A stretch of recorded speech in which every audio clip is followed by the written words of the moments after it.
First of all, we want to describe the main structure of the museum catalog. Here, in the command prompt, there is the calling of the specific Python script, and we can see where the catalog is serving on. Then, using a browser, we can call through a get method the specific function, which enables to represent the catalog altogether. In this simplified view, we can see what are the main parts of the catalog.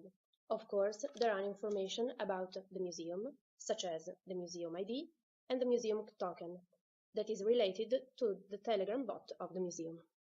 The first part of the catalog is static, and it is made by users, schedule, rooms, and security. The device part is a dynamic one, because it contains which are the sensors alive in this moment. We will see that now is empty, and when a device will be switched on, it will be represented in this list.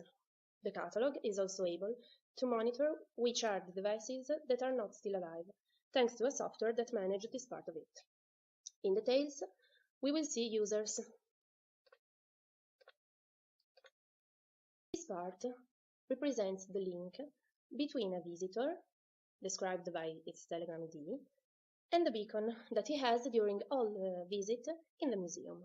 This connection between a visitor and the beacon can be done using a specific graphic interface that will be presented in the related part. Then we have the schedule of the museum. This part is needed by the security of the project and to understand, of course, when the museum is closed. And here we can see that in Monday it's closed, and also in some hours during the other days. Of course, the security part contains all the information needed in the case of the alarm, and we can see this part at the end of the catalog. So we have all the Telegram IDs of the security, and we will see how this part is used in the project. Then we have also to explain the rooms part, and this contains a list of the room. For each room we have information about the paintings contained in that specific room, and this information will be needed in the Telegram bot of the museum. Then we have all the informations that are static in this case of the devices placed in this room, and this part will be needed for the environmental control of all the.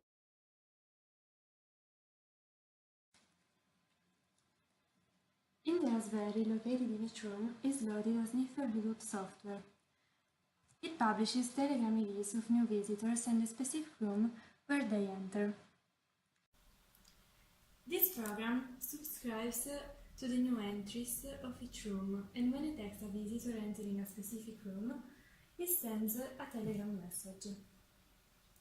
The visitor can choose among the paintings present in the room and receive more detailed information. He can move from one painting to another until he enters another room.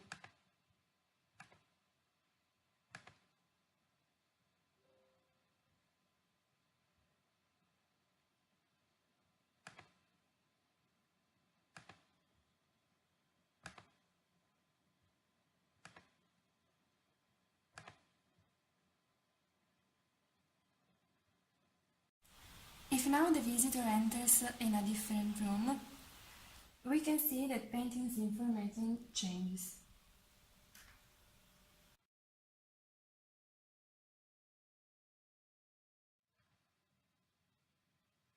You can move from one painting to another, as before.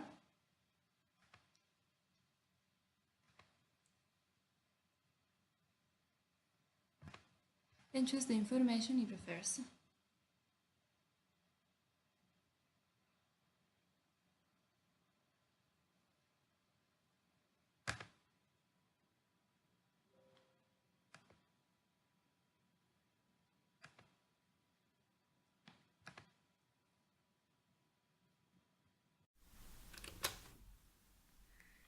Thanks to this graphic user interface, it is possible to do the association between an available beacon and a visitor's Telegram ID.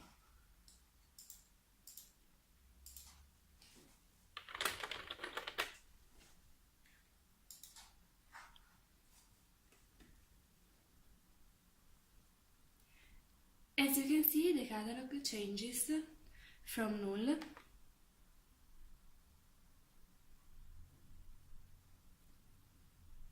to the wanted ID. Moreover, we can make a beacon available, removing the association with a visitor.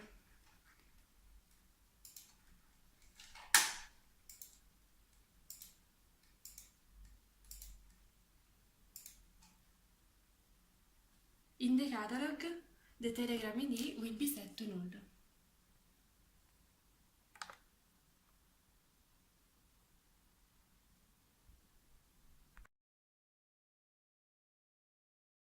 In each room, there is a temperature and humidity sensor that publishes in SML data format the environmental condition. The subscriber then uploads this data on TeamSpeak after having read the API key and the channel ID corresponding to the room from the catalog. Here we can see the real-time visualization. Here we can see TeamSpeak application. It can be applied for each room, only changing input parameters. It is a MATLAB code that does two different analyses. The first is a daily evaluation of minimum and maximum temperature and humidity. The second one is an analysis of a 10 minutes time window, where it is computed the standard deviation of humidity and temperature values. This computation is done if these values are out of a specific range. Then we have done two different TeamSpeak visualization code to plot hours medium values of temperature and humidity.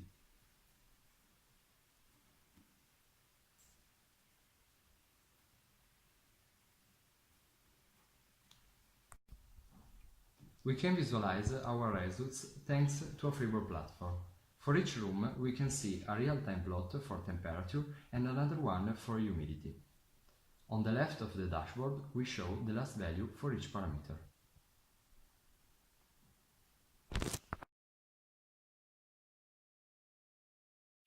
We start from the catalog, seeing that before the power on of the motion, the device part is empty. Then, after the switch on, we can see that it's present.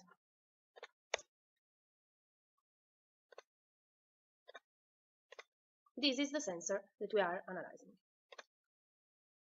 We can say that in each room there is a plain infrared motion sensor that detects human presence all day long.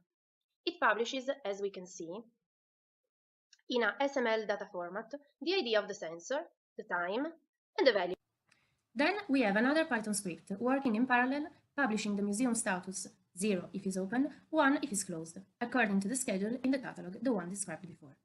Then we have a script which subscribes to the scheduled topic and to the alarm topic of each room and checks when the alarm condition museum closed and present detected is reached. Now it is closed, so if someone walks near the sensor, it sends a Telegram message to all the security members. We can see the Telegram Museum security bot. The message shows the time and the location of the presence who has been detected. Now we try to do the same for another room, and we can see that the message for the security changes. We can see that the room is now the number 2. Now we have changed the value of the schedule to prove the fact that if the museum now is open and we can see that there is a detection, there is no message received by the security.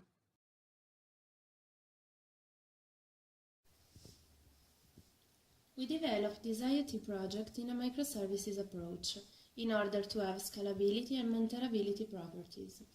Here we can see that many devices are hosting different services in a multi-platform system. Some of them, such as Sniffer Bluetooth and Motion Sensor Publisher and Humidity and Temperature Sensor Publisher, are running on Raspberry Pi.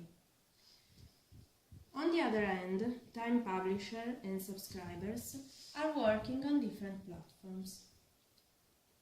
They are all connecting to the catalog.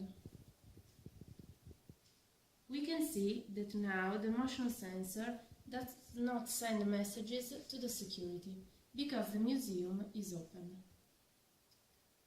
The environmental control is working.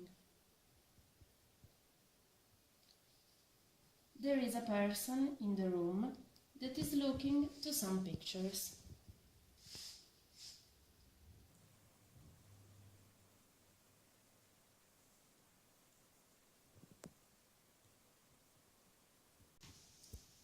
Now we see that if a new visitor enters, the program works also for him.